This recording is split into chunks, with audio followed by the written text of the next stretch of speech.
Changement climatique, tous concernés.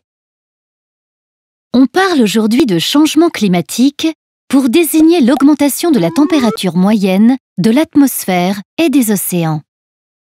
D'après les études menées par le groupe d'experts intergouvernemental sur l'évolution du climat, GIEC, la température moyenne de la Terre, normalement de 15 degrés, a augmenté de 0,85 degrés depuis 1880 en raison des activités humaines qui émettent des gaz à effet de serre, GES.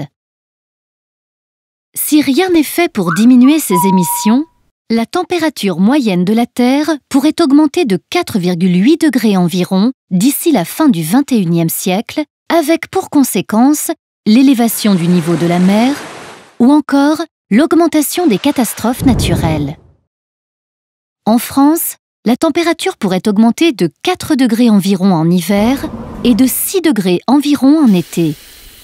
La ressource en eau pourrait donc être altérée d'un point de vue quantitatif et qualitatif.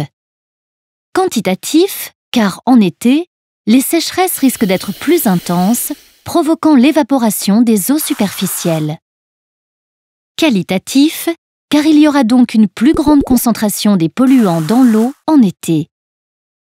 Par ailleurs, en hiver, les pluies risquent d'être plus abondantes, provoquant le lessivage des sols, c'est-à-dire le transport des polluants dans les cours d'eau et leur infiltration dans les nappes souterraines. Afin de limiter l'augmentation de la température, les pays membres de l'ONU se sont engagés à réduire leurs émissions de GES en signant la Convention-cadre des Nations Unies sur les changements climatiques en 1992. Depuis, chaque année, ils organisent une conférence des parties, COP, pour faire le point sur son application. Pour protéger la ressource en eau, chacun peut aussi agir à son niveau. Par exemple, les particuliers peuvent prendre des douches plutôt que des bains pour ne pas gaspiller d'eau, utiliser des produits ménagers non polluants et consommer moins de viande, car l'alimentation du bétail nécessite des cultures exigeantes en eau, en engrais et en pesticides.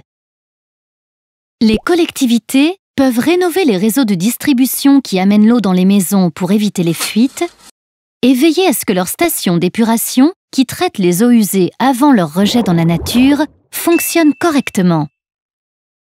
Les agriculteurs peuvent utiliser des semences adaptées au climat de leur territoire pour limiter l'arrosage et pratiquer une agriculture biologique sans pesticides.